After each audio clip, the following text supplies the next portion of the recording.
Yeah, So I they think like, back in these days, Nintendo was probably a bit more popular in Japan, obviously, and not so much mm-mm, in the United States or in Europe. So mm. Varsity, the place to be. Life's a madness, wild and free. Tune in now, let the good vibes flow. Varsity, your favorite show. there we go. Welcome back to Barf City, episode 92. I'm Eric. Kevin, So, how was your weekday weekend? it's good, definitely better than last weekend, that's for sure. I consider you're not sick. Yeah, yeah, that was it kind of came in waves. It was like off and on. Like I would feel like absolute crap, and then a few hours later, I'd actually feel pretty good again. And then and that started like I think Thursday night or something like that, and then it just continued all the way until like Monday, like late Sunday night, early Monday morning, to where I finally started feeling a lot better. So, That's but good. this weekend is yeah been really good actually. Yeah. Everything's gone really well and smooth. So For the viewers, that's why we didn't have an episode last weekend. He was sick. yeah, And yeah, that was my bad. my weekend, well, of course, real quick, I worked 6 extra hours. It's not been bad though once I get home. Kind of been lazy playing video games. Which leads me into today's topic. We were discussing generation of video games. Yeah, me and Eric thought it'd be kind of fun if I think we mentioned it in one of the little Mm-hmm. end part of one of our episodes. Thought it'd be Yep. fun if we did. We're gonna take it episode by episode, and we're gonna talk about video game generations. So this episode we're gonna do the first and second generation. That's mostly just because the first generation, there's not really that much to talk about. It's mostly just tons of Pong consoles. And then there's the Yeah. Magnavox Odyssey, which like it really has no games on it, in all honesty. Well, So yeah, I mean, so if we can quickly talk about the first generation. Like, of course, that's when arcades first came into existence, and you got Pong consoles and stuff like that, hmm mostly at home. Uh, what Eric, did you ever grow up playing Pong when you were a kid? yeah, I played a little bit. Yeah.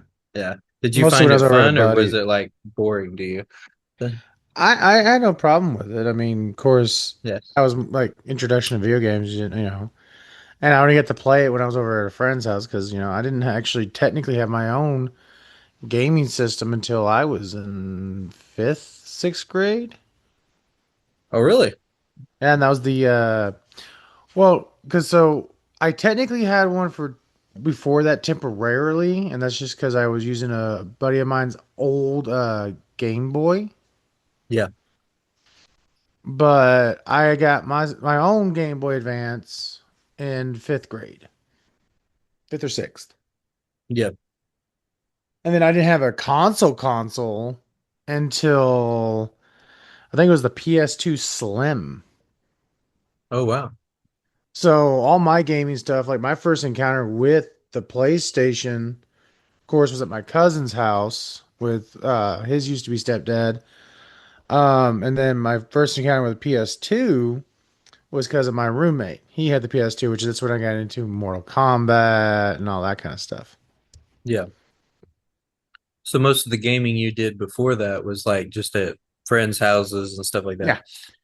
Yeah. No, that's interesting. Pong, I actually didn't play Pong until I think I was a preteen. My mom bought like one of those nostalgic pack things you can put on your computer, and it came on a hmm disc, and it had a bunch of arcade games on there, but the one that was on there was Pong, and that was the first time I'd ever played it. And yeah, I thought it was pretty fun when I was a kid. So uh, I don't know if I put tons of gameplay hours in it. You're just kind of Right. playing against a little computer. But yeah, Um, it was fun. So to most people that don't know some of the histories, like when you come into the console section, I think it was 1972 to 1977 for the first gens. Yeah. Because the Atari, yeah, when the Atari 2600, they kind of kickstart the second generation. Yeah, because So, Nintendo had what it was called, wasn't it I think it was the Color TV Game 6? oh God, yeah, we'll get into the titles of some of these consoles. They're horrible, but yeah. And there's a bunch of them too, but I decided to mostly focus on the second generation. I decided to mostly focus on three of them because they were the Mhm. three most popular. But yeah, I mean, like you could make a whole series on just all the different consoles of the second generation because Oh there's so many yeah. of them. Well, heck, I just was able to quickly, just while we are talking, pull up an entire list of the company, the year they came out, and how well they Yeah, sold, yeah, if we even want to get into that depth. yeah. Yeah, we could touch on that a little bit. Arcade. So obviously in this generation, beside or in the first and second generation, like besides the Atari 2600, of course, was the most popular home console. Hmm. But this generation, I think these two generations are mostly known for like the actual arcade experience itself, like where you go to the arcade or you go to the movie theater and you're playing on the Yeah. arcade games and stuff like that. I think that's what most like kids and teenagers were doing. I know my mom did it. She's talked about it a lot when she was a teenager. She loved to go to the arcades and play like Pac-Man and stuff like that when she was a teenager back in the I late s- 70s and early 80s. I was still able to do that in the late 90s, early 2000s because my bowling alley had so many old arcade games. Yeah. Like I wouldn't even go there to bowl. My cousins and everyone else would love to bowl. I did it every once in a while and I was decent at it. But my goal was like when I go there, I was like, I want to play the arcade games. Like I want to play, Mortal Kombat 1 and shit. Oh yeah. Street Fighter. Even they had the X-Men arcade game. Yep. Yeah, me and my sister played a Street Fighter 2 against each other a lot at the movie theater, the dollar movie theater. So, Uh, yeah. the first generation didn't have a lot to it, but Yeah. they pushed out a lot of product over that time, Yeah. which is interesting. And there's a lot of old company names that I'm like, holy crap. Because you have your big ones back then. You had Nintendo and Atari, Yeah. which of course Nintendo through the entire first gen sold over 3 million copies, 3 million Yeah. consoles. And and then you got Atari, who's have done 1,703,000. So Atari was not as good as Nintendo apparently for Gen 1. Yeah. But then you have Epoch series, the Epoch company, EPOCH. And you Yeah. got Odyssey with which was the company Magnavox. Yeah, the Magnavox Odyssey. Yeah. And then Coleco, Yeah, Coleco. Yeah. Coleco APF. is actually a toy company and they Hmm. decided to make a console. So, Yeah, it's kind of interesting how some of these people get into the doing consoles. yeah. So, because even Mattel, they made the Intellivision and Yep. they are obviously a toy company too. They're mostly known for like Barbie and stuff like that. So, but they make a lot of board games too. But yeah, back in the late 70s, I think it was 79, they came out with the Intellivision, tried to do the video game thing. Yeah, they So came in on Gen 2.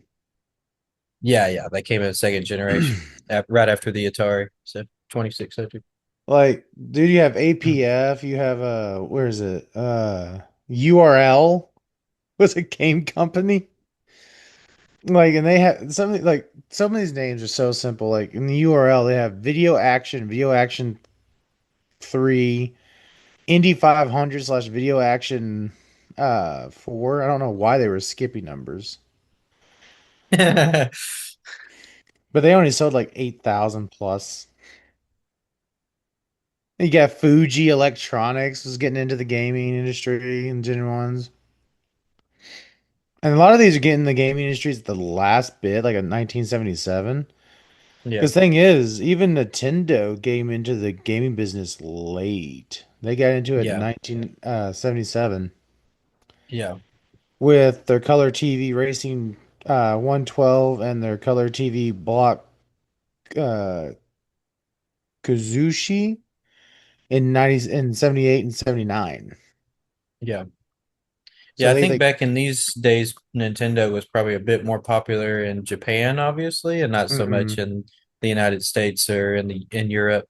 So, mm-hmm. but that, of course, that will change in the when we talk about it later in the next episode with the third generation. Oh yeah. A huge change happens. So, Yeah, the Odyssey with Magnavox, they were dominating some industries, but they were popping out so many consoles yeah. in Gen Yeah, that was 1. another thing about the first and second generation. It's almost like the wild west of the video game world. It's Mm-hmm. just chaos. Gaming companies didn't really know how long like gaming was going to stick around, and so they were just trying to take advantage of it as fast as they could and try to make money on it because they saw Yeah. people, there was this market for it. Like they didn't know, is it going to be Mm-hmm. short or is it going to last a while? We don't know.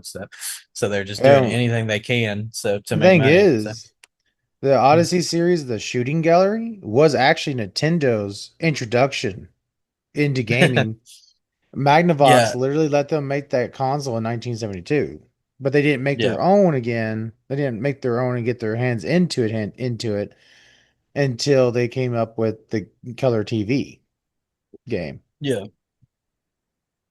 So like it's cool to see how some companies got into it, Yeah. but Yeah. Some of the companies in the first and second generation were also only software companies, and then that mm-hmm. changed later where they decided to make a console like Hudson Soft, where they decided to make the Turbo Graphics. And we'll talk Yeah. more about that in the next episode. And then of course Sega, they started out software and then they decided to make consoles too. So later. So and I think they made some Pong consoles too.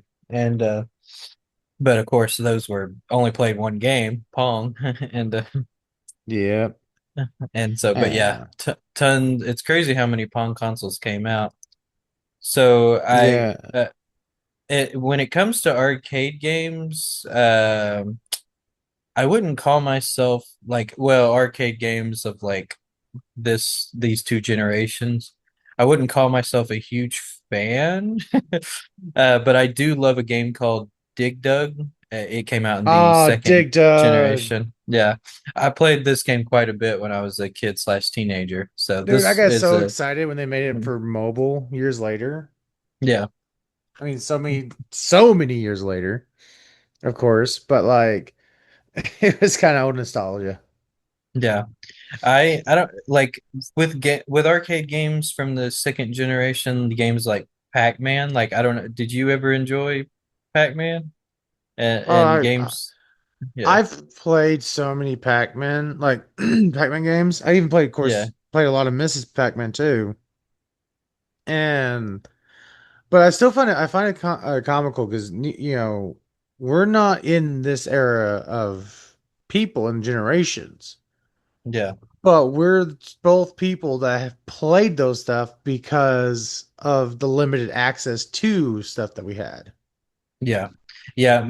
Like growing up as a kid, we were always like one generation behind. My Hmm. family was like when the fourth generation was going on and it was strong, like we were still like in my family was like still in the third generation. Like we were still playing the original Nintendo and stuff. So it's like, and that's true also for a lot of these older games from like the 70s and 80s. Like I played a lot of these simply because, well, I didn't have a lot of options. And so we had these, that like I mentioned before, that disc with all those old arcade games on there. And I played those a lot because, well, that's what I had to play. So, Hmm. but yeah, Yeah, that admittedly, I was never really the biggest Pac-Man fan. I just never could get into that game. So, Pac-Man or Mrs. Pac-Man, like I always found that game to be boring when I was a kid. But my mom loved the crap out of it. She always would sit there and play it. She was really good at it too. She'd get really far. So, And she played it so much when she was a teenager. But I was like, every time I sat down to play it, I was like, yeah, I don't like this game. It's boring. So Yeah. I yeah, mean, the foundation for the home gaming, it was late. They technically started in the late 1960s and the 60s, but because the yeah, engineer, I think it was Ralph Bayer. I can't remember how to say his last name. But it was, I'm trying to remember all the details of this one because a lot of stuff I forget, especially when it comes to the gaming console generations, because there's so much information, especially like, again, when we talked about in Gen 2, Gen 3 and up. yeah, And then, I mean, you didn't think now, most of the people are keeping up with nowadays stuff like I am. Um, I think it was Sanders Associations developed. It was called the Brown Box. yeah. I'm trying, am I correct on that? Am I remembering this correctly? I think you got it right. Yeah, the brown box. Yeah, Yeah, it was like it's the first prototype multiplayer multi-program system. yeah, And it was Magnavox, so they got into the it's and then the console era itself really kicked off in 1972, of course, with Magnavox Odyssey. yeah, And then I guess the I'm trying to go over some of like the main key points of the Gen 1s yeah. because and if you haven't noticed, people, he kind of flung this on me that this was the episode we were doing this, so I was not prepared. I hadn't get all my research back up. Uh, so if I'm off, it's all Kevin's fault. You can blame him. Um, Hey, that's not my fault. I gave you a warning weeks ago. you said you'd let me know ahead of time before we did it. I did. I let you know. Ha ha ha.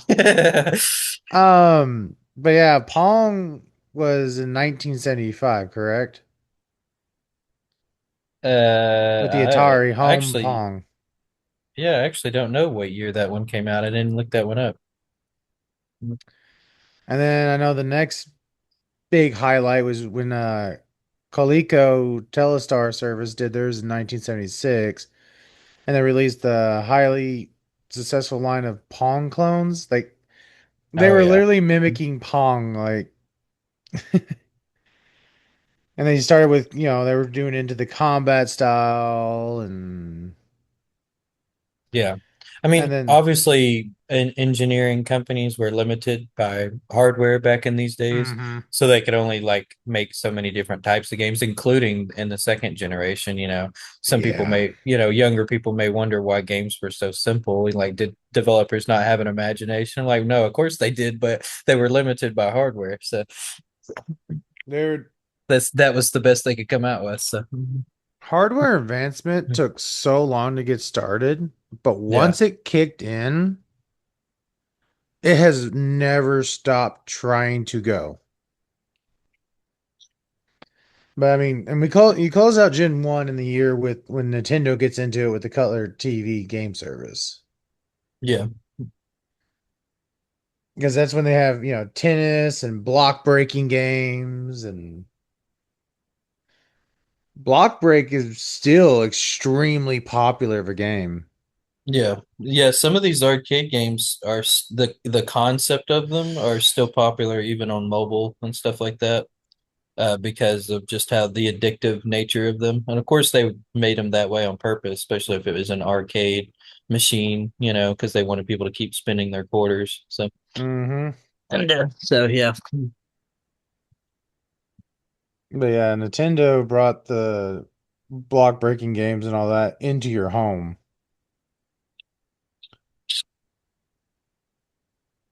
or Yeah. some gamers like from I guess it'd mostly be Gen X and maybe younger boomers, but hmm some gamers like would sometimes brag about if they got really good at a game that they could get really far on just like one quarter. put Right? put one quarter in there and they could play for like a long time, so because they got so good at it. Hmm. There, I still remember some of those old arcade games having people's records from like from the start of when the fucking bowling alley put them in there that hadn't been beaten. Yeah. Like, I wasn't that dedicated to the arcade era. Yeah. I got more dedicated into but I think it was probably Gen 2 to Gen 3 is Yeah. where I really my first gaming besides Pong, of course, Yeah. because everyone had Pong. Like, Yeah. I think everyone, yeah, at our age and older and probably even a little younger, they probably played Pong at least at one point. So, yeah. mhm. But yeah, again, and there's not a lot again.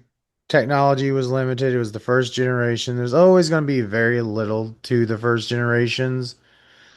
Now, I can say the one thing about first gen that and I'm kind of glad they filtered out is like when you look at all the consoles they came up with in such a short time,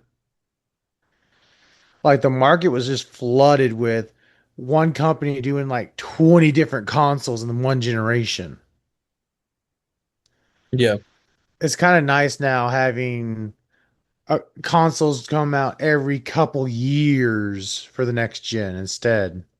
Yeah. Heck, even when we were kids, consoles came out faster than they did now. Hmm. Now they, when they release a new console, it sticks around for a while. But yeah, that just wasn't really, definitely wasn't the case back in these days. And Yeah. even, like I said, even when we were kids, it still wasn't quite solidified yet, like the way it is today. So, but it was definitely getting there. So, Hmm. but yeah, I got a little list here of some of the most popular arcade games from the second generation. Okay. So we have a game called Defender. I've actually Yep. never heard of this game before until I looked it up. It's like most. I mean, another thing in the first and second generation. Well, a lot in the second generation. There was a lot of space shooter games because it's probably easy to do graphics and stuff for back in the because of limitations of hardware, and essentially that's what this is. It's like a space shooter. So Yeah. uh, then Centipede. I did play a decent amount of Centipede when I was a kid. So it kind of operates a lot like a space shooter, but the difference is you're like supposed to be on the ground shooting, I mean, but it kind of operates like one. So yeah, I mean, you're talking about the beginning of the 8-bit era. So like yeah. they were testing stuff and of course in the late 70s, early 80s, anything sci-fi was like top of the list popular. Oh yeah. Yes. Yeah. 70s. Yeah, would have been definitely and 80s too. Really, would definitely been a big time for that type of stuff. Also for there's another reason why they had to keep graphics so simple because a lot of people they could only render so many pixels on a screen at one time, but to where like Hmm. otherwise it's just not going to display any more than like what the hardware would allow, so they had to keep the graphics simple. So there but of course as time went on and things got more and more advanced, they were able to make a bit better art graphics and stuff like that, so because they could render more pixels. Yep. And uh so we got Frogger is on here. uh yeah, the interesting thing is I'm actually not really the biggest fan of the original version of Frogger, but there is the later version that came Hmm. out, and we'll talk about that in a later episode. But that version of Frogger is absolutely like fucking phenomenal. But like this original version, I always found it kind of boring. The part where you just go across the cars first and then you go through the water. Like I don't know, it's maybe a bit too simple for me, but I get it back in the day. Like it probably was addicting. So, and then we got Galaga, of course, another popular space shooter. So, Yeah, yeah, Donkey Kong. So this is, of course, the introduction of with who they called Jumpman, or who eventually became Mario. So, yeah. and Then we got Space Invaders. That's probably one of the most popular space shooters. Yeah. And then there's one more. Oh yeah, number one was Pac-Man. So Pac-Man's probably one of the most recognizable like games from this era. So Yeah, I mean, everyone knows Pac-Man. So like I said, like I played very few Gen 1, but yeah, Gen 2, there's so many games in Gen 2 I played because also a lot of these games in Gen 2 stayed around and they're still around today yeah, in some version of itself. Because there's still yeah, Galaga games, there's still Pac-Man games, there's still yeah. Donkey Kong and Jumpman now, who's now Mario, and Oh yeah. yeah, They. there was a bad, Oh, you're good. but yeah, this era is up into 1992, if I remember correctly. Yeah, some of these games, like from the second generation, and particularly like the Atari 2600 itself, Mhm. like the popularity, excuse me, of that thing like spills all the way over like almost past the third generation because like that's how popular that console was. So, Yeah, and all the games for it. So, were, yeah, you know, because people, it all kicked off in like the end of '76, beginning of '77 with the Fairchild Channel F when they introduced the first programmable home console to use interchangeable ROM cartridges. yeah, yeah, because before that they didn't even have that yet. So, No, like every game, every console you bought had a preloaded set of games. yeah, it worked just like an arcade machine. Yeah, just smaller. Yeah, where it come with just one game in it. Yeah. Yep. And then you Uh, had the course right after that, the Atari 2600, as we were talking about, which is considered the undisputed king of the generation. yeah, I wouldn't Because argue with that. its popularity in home gaming sold over 30 million units and established arcade hits like Space Invaders and household staples. And then you got Intellivision, Yep. which brought advanced graphics and the unique controller with a 16 keypad. Yeah, I've that never kind. got to play one, but I've gotten to hold Yeah. that controller and look at it, and it's interesting to think about playing on that. Yeah, that's an example of something that was probably cool for its time, but didn't age very well, that controller, Hmm. because it's kind of a nightmare. So, But yeah, there's Gen 2 broke into the market so heavily, but there is one thing we have to talk about when we talk about Gen 2, and it's the reason for the rise of Nintendo in Gen 3, and that is the 1983 video game crash. oh yeah, that was now to clarify to people, the video game crash mostly just affected the United States and Europe. In Japan, gaming was actually still going strong. They never Yep. really died out with gaming. So, Yep. but especially with in the arcades and stuff like that. But yeah, Now, but it definitely affected us for sure. oh So yeah. So in late 1982, early 1983, the market was flooded with so many consoles and it's just a massive influx of low quality rush games by third party developers. Like there was so many third party developers, it was crazy. yeah, And it literally started overcrowding and eroding consumers' interest in Europe and America of gaming to the point that retailers had to like heavily discount their consoles that weren't sold. That's where you get a lot of the companies that you seen in the first gen and the second gen just dipping. That's why a lot of them don't even exist in the gaming community anymore. yeah.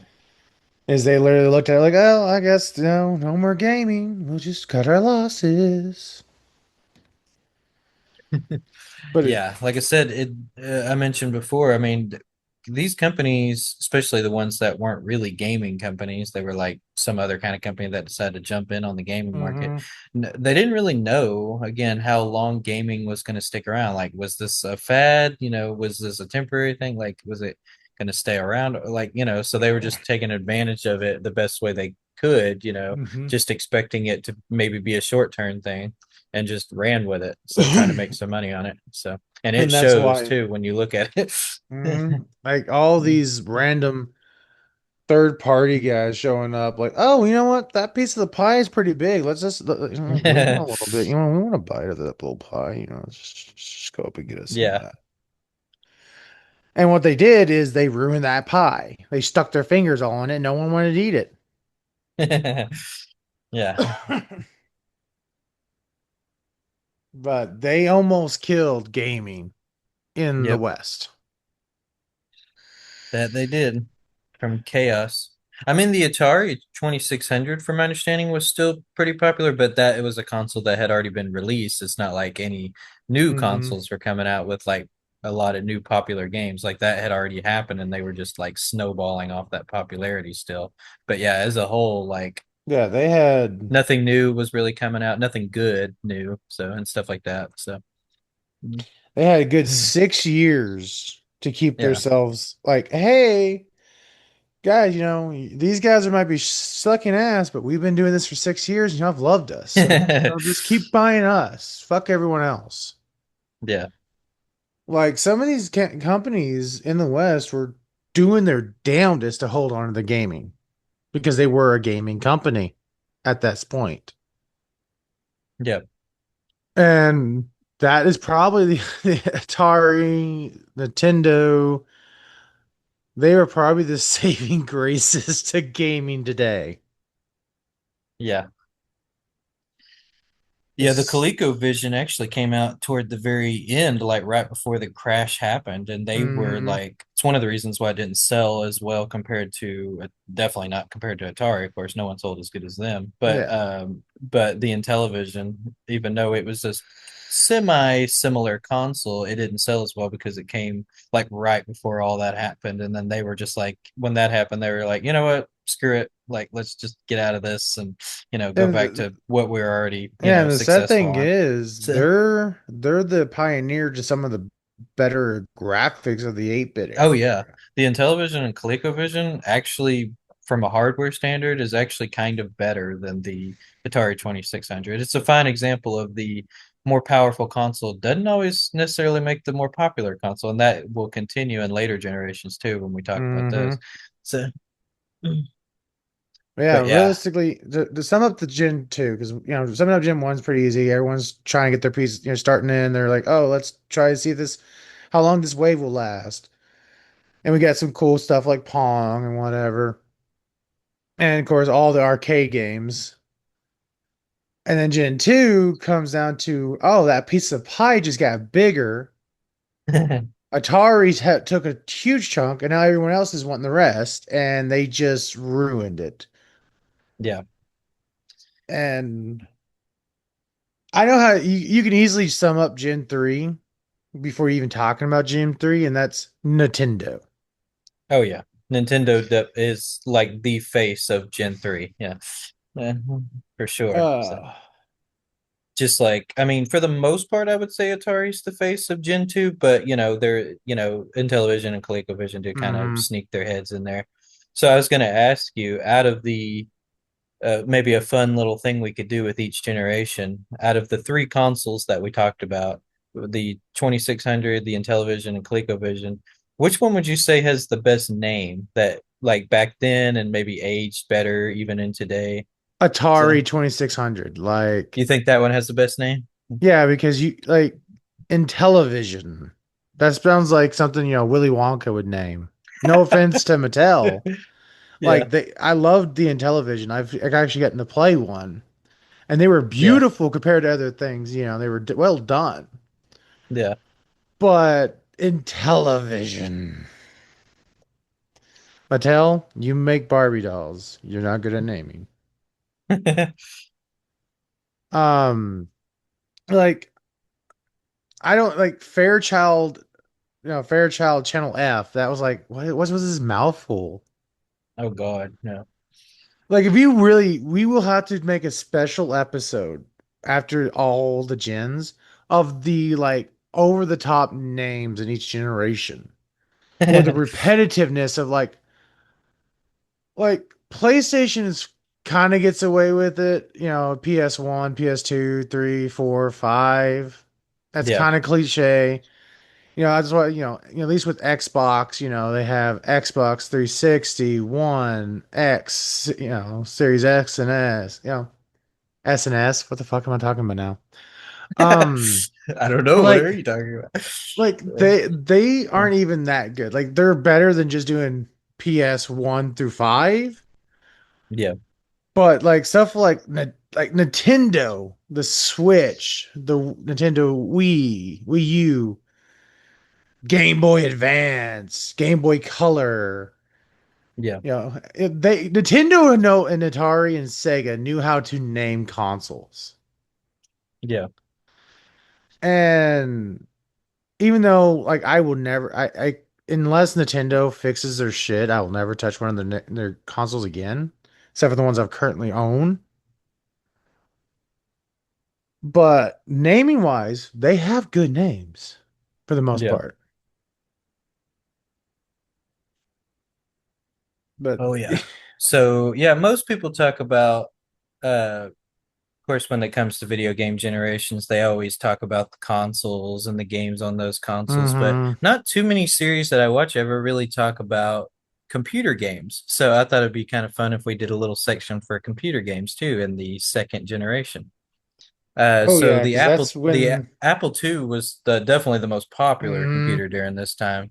This is of course before Microsoft decides to come out with their software that changes everything in computers. But before that, the Apple II was definitely king when it came to most people bought computers for, for offices or home thing. Most people weren't playing games on them, but there definitely was an audience for it. For sure. Most of the games that came out on the Apple II, though, were like copycat games of like arcades and hmm stuff like that, just like with the Intellivision and ColecoVision. And but they did have a few originals. A lot of text-based like adventure games and stuff like that were popular hmm on the Apple II. Again, they had their niche audience, and of course the IBM 5155. So that's yeah, no kidding. That's the name of the computer, and Yeah, they it's had some IBM game. PC and they had the PC Junior. Yeah, but yeah, quite a few. So you could think of like PC gaming actually throughout the 80s and 90s as kind of like the medium for like that niche audience of gamers. Because obviously hmm back in these days, consoles where all the mainstream gaming was taking place. But then there were all these people like even older gamers, which was a little bit less common back in these days uh love to sit at home and play on their computer, play these types of games and stuff like that, and they might play games that were more like a world and less like an arcade hmm experience, like I said, but most of it again was text based because obviously they were limited by what they could and couldn't do. And Also, they uh like Apple to uh come on Commodore. How do you say that? It was something 64. oh, Commodore, yeah, Commodore Yeah, I think 64. Commodore Yeah. 64, the Hmm. IBM PC and the PC Junior. They they benefited heavily from the console crash. Yeah. It literally like they were coming in with some heavy stuff like the Commodore had the MOS technology 6510, I think it was a processor then. And they had the built-in SID sound chip. Yeah. And it was one of the top selling personal computers. I Yeah. mean, I think it even beat out Apple II. But I mean, it did Yeah. come out, I think, like 6, 7 years later. So, I mean, Yeah. they had that advantage because, Apple II was like one of the big first, like you said, personal computers. Because, before that, most computers were huge. Yeah. Yeah, it's interesting about the Apple II because it actually came out in the 70s, but it Yeah, really didn't start. 77.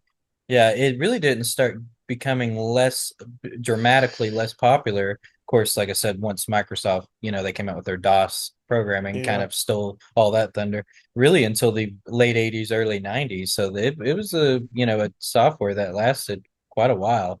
and Yeah. they were definitely, again, of course, game developers obviously going to take advantage of this uh, computer and for sure. So, but I think it having such a long lifespan really helped bring in the library of games that they otherwise Hmm. wouldn't have had. Because like the IBM, like they had some games on there, but I think quite a few of them were ports, and not near that many of them were actually like released originally on there. Because obviously developers may Yeah. may not have known how long this thing would have stood around versus the Apple II. They knew that that was gonna stick Well, around a while. they're also the reason we got King's Quest in most RPGs Yeah. because that's what they were primarily known for.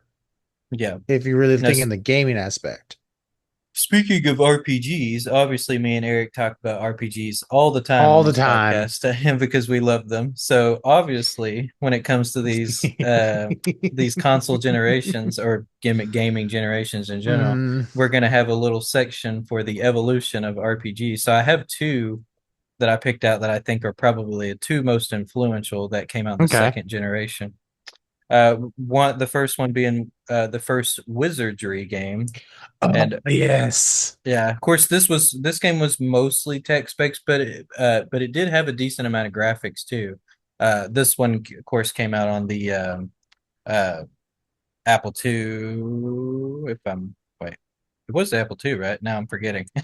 My mind just drew a blank. Oh, Yeah, you Apple had II a. first, and then they ported. Of course, a lot of these games got ported over to other computers as other ones came in and became more popular, and even in some Hmm. cases, consoles. A little bit later, but yeah, it got ported over to like the Commodore 64, and I think it even had a DOS version later, and so people could play it on their Microsoft computer. And but yeah, Wizardry was definitely a game that kicked off. This was, of course, before video game RPGs like that we know of today obviously came into existence. So the Hmm. best way that developers what they were trying to do was basically take a tabletop RPG and then just make it into a video game version of it is essentially what they were doing. Yep. And so it really feels like when you play these really old RPGs, like it feels like you're playing a video game version of like a tabletop game. So and but yeah, Wizardry, the first Wizardry was definitely a huge influence on RPGs back in those days. And one that I personally love is, well, series wise, I love maybe not so much the first one, but Ultima 1, the very first Ultima game. So Yeah, I haven't played Ultima yeah, forever. Ultima was so, and we'll talk more about it in the third generation, but the first three, and really you could throw Ultima 4 in there as well, were really influential for JRPGs. A lot of people don't Mhm. realize this until you look into it. But again, we'll talk more about that later. But yeah, Ultima 1, definitely, this was a game that was a lot more graphics, and there's a lot of text in there too, but like Richard Garriott, he made this game by himself. This is before he even created the company yet. He made this game um, when he was still in college, and he, uh, but yeah, he managed to use like math formulas like sine, cosine, and tangent. Now I'm getting really nerdy now, but and he managed to take it to where as you make it turn different angles based on the math formula, you can, and that's basically what he did. Like he even figured out to make the dungeon crawling section uh, first person. Now, when you're in the overworld, it's top down, but when you go into a dungeon, it's first person view, and he figured out how to do that because of using sine, cosine, and tangent, which of course he was really good at math because his dad was an astronaut, so they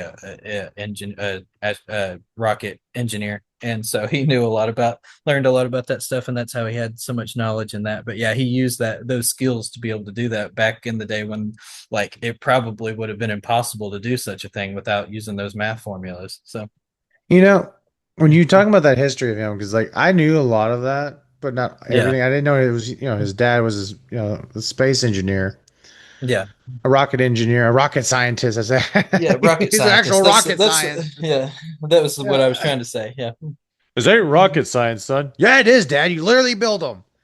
Um, But I didn't know that part. But like, it really comes then you think about it is like the term for gamers being called nerds and geeks really comes in perspective when you think about one of the biggest like godfathers of a lot of our modern RPGs and JRPGs was because a guy used math. Yeah.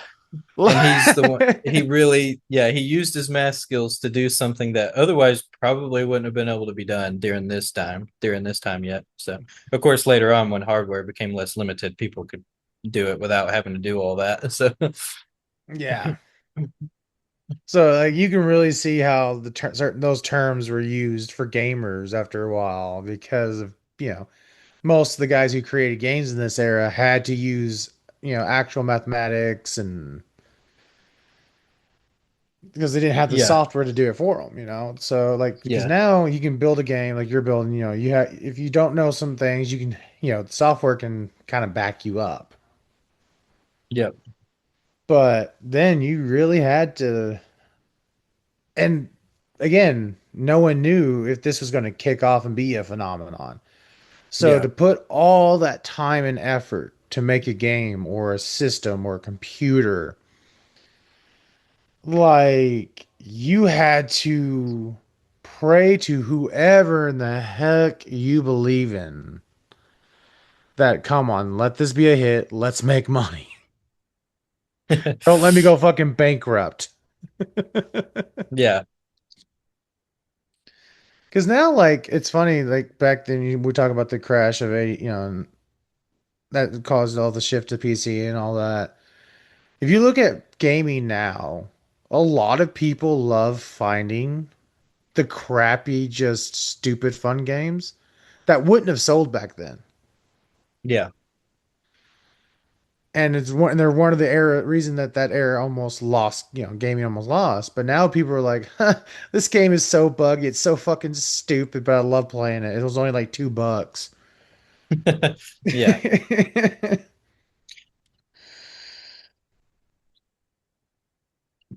But Oh yeah. Fun stuff. Yeah, another interesting as far as to my knowledge, I think this is still true. For any people who might be interested in collecting, um, if you wanted to collect games from the first and second generation, from my understanding, the Atari 2600 is actually, even if you want the original, of course, there's a lot of, uh, you know, modern day ones where they make new hardware that kind of shape it like the Atari and for nostalgia purpose.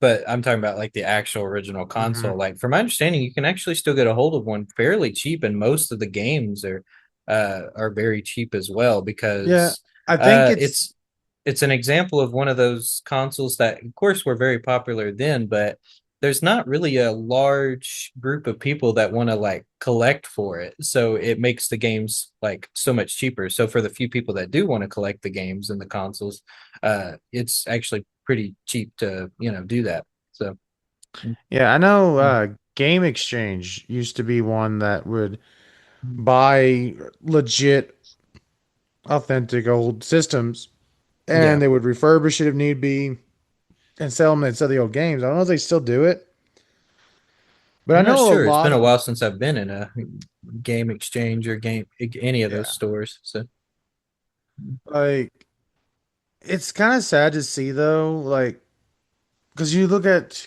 how gaming industry is. Older consoles, once they're done, they're on the new gens now, they just die. yeah, And a lot of that's because, again, it's the introduction when it comes to consoles specifically, because PC, it's whatever. Because you can just get a new PC and still play the old ass games. Um, but console specifically is the effect on this, and it's the internet era for gaming has really, in my opinion, screwed up a lot of stuff for consoles because if you have a really good game that you want to play that you played online, but the next gen comes out and you don't have the money to get it for the next, within 4 years, 4 or 5 years, you can't play none of those online games anymore. They literally shut the servers off to the old consoles. yeah. So you're stuck with only your single player stuff. Yep. Which is fine if you don't like online gaming. That's completely fine. Yeah. But and that's because of this style of doing stuff, like you will never find an old game system at GameStop.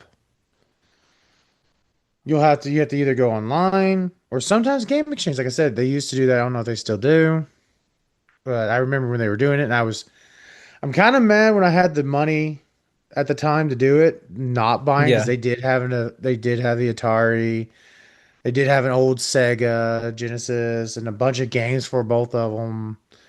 You know, I'm kind of mad that I didn't buy them then. Yeah. Yeah. Gaming Exchange actually had quite the collection of both mix of old and modern day games. Like I think they had that glass case or whatever where you could like look through there and it had a bunch of games Hmm. from like the 70s, 80s, and 90s. So Yeah, and they also had a bunch of old handhelds. yeah. But again, people don't want to buy those. Only they're niche collectors. So a Yeah. lot of them have stopped doing stuff like that because they don't really make money off of them. Yeah. Yeah. Of course, online sales kind of stealing sales from those mom and pop stores and stuff like that. Because Hmm. like when when we were teenagers, yeah, there were tons of those used game stores like the that were owned like a mom and pop store where Oh you could yeah. go in there and like buy a same thing where it was like a mix of older I used games to and go into new pawn games. shops and flea markets to look for Yeah, games cheap. Sometimes yeah, you'd find some really gold ones. Like people would buy a game from Game Exchange, not Game Exchange, but GameStop, yeah, brand new, but decided they didn't like it. GameStop wasn't going to give them shit for it, so they went to a pawn shop. yep. And I'd go in there and be like, "Ooh, yes, this game's only like 3 months old. What the fuck is it doing in here? Mine." Yeah, one of my favorites was a game store called Games and More. That they finally, obviously, they like most mom and pop stores, they had to close down due to just lack of sales after a while. But I used to like sometimes I used to just love to go in there and just like look at the games and stuff like that, just see what they had. I had a lot of fun just like walking around in there, look at the old games and new games Mhm. alike. So, mm. Yeah, But yeah, I but remember spending like hours like looking through like old Nintendo games and stuff like that. to anyone that's even if you're like semi new or you know you started in like Gen 3, Gen 4 of gaming, you've never touched Gen 1 or Gen 2, either PC or console, and you ever find yourself with a chance to get an old Atari or any of those older systems, even if it's just you see Pong, like get it. Yeah. And you honestly won't regret it. Just get it, get some slice of history in gaming. It's fun. It might be some of the shittiest games you'll ever see, but it's history. It's nostalgia, even if you've never grew up on it. It's just because for some reason, like there's some things like the style of a TV show or the style of a game that can hit the nostalgia button, even if you never touched it before. But you play games that are the modern day versions of it. It can give you a nostalgia hit, like, oh, this is really cool. This is old. This is how they began. Yeah. Like, there's a guy that I've seen on YouTube. He was listening. He has an entire basement dedicated to all of Nintendo. Like, he has multiple versions of old Nintendo consoles and like to their special colors. Like, he has the Pikachu Nintendo 64. You know, all these versions. And that's another thing with these old classics. That's something I really heavily missed. And I think they stopped doing it around like, let's see here. What gen are we on in gaming? We're in the ninth generation, technically Yeah, still. I think around the Mm. seventh gen, they Yeah. heavily stopped doing uh special versions of consoles for like special editions. Yeah. Because I was like, oh, because I was getting me the Xbox Series, well, not the series, but the Xbox One. And Walmart only had one of them, and it was the Minecraft edition. I was like, oh, my wife really loves Minecraft. I used to play it pretty well a lot, and until it's just not enough to really do, and you don't have mods on the console, so it kind of dies on console for you. But I was like, oh yeah. Went to got it home and I looked at the box and I was like, this is just the normal white Xbox One. Like no special controller with any kind of Minecraft stuff and no Minecraft stuff on the console. Yeah, The box was special design. They especially made a box for the yeah. Minecraft edition, and it came with the codes for Minecraft and all that crap. But if you go back from 7 and back, you can tend to find some very cool special editions of these consoles. Because again, Nintendo had Pikachu. They had they released their like see-through versions that were like greens and stuff. Even if you want to go, even newer into the seventh with like 360, you had like my uncle had a special Star Wars one where the console itself was R2D2 and the controller was C3PO. Oh, really? Yeah. And that's something I do miss from the older gens is once they got into doing that special stuff, Yeah. because that's a collector's wet dream. It's not just oh, I got a Nintendo 64. No, I got the Pikachu. I got the see-through green one. I remember like me and my friends argued because my grandma had Nintendo 64. And she had the normal base Nintendo 64, but she ended up getting like a lot of the cool see-through controllers and the special controllers. And I remember me and my buddies literally talking crap on each other because of we had a special controller for the Nintendo 64. Like I was like, oh yeah, my grandma's got this, dude. I get to mess with this controller. It's so fucking dope looking. Yeah. It's not your plain gray one like you got. Yeah. The standard one. Yeah. Yeah. So like Gen 1s and Gen 2s, of course, they're pretty standard. They hadn't done that yet. I'm actually hopefully I'll need to do my research to see when they started doing that. So when we get to the gen they start doing that, we can mention it. Yeah. But yeah, go out there and if you ever come across an Atari 2600, like grab it. You won't be disappointed for the most part unless you're just asshole.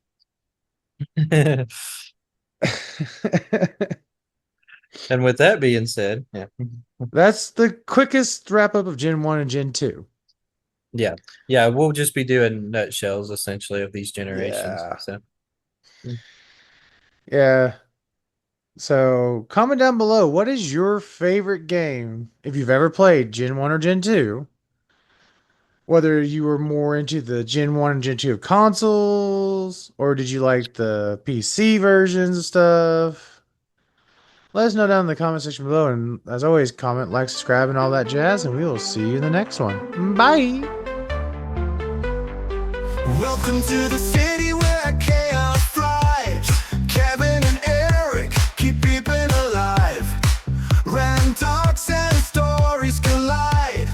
Bar City Anthem, let's take a ride. Bar City, the place to be. Laughs and madness, wild and free. Tune in now, let the good vibes flow. Bar City, your favorite show. Guitars, drum and synths ignite. Jokes and banter, morning or night. From the weird to the totally bizarre. Bar City legends shining like a star. Bar City, the place to be. Laughs and madness, wild and free. Tune in now, let the good vibes flow. Bar City, your favorite show.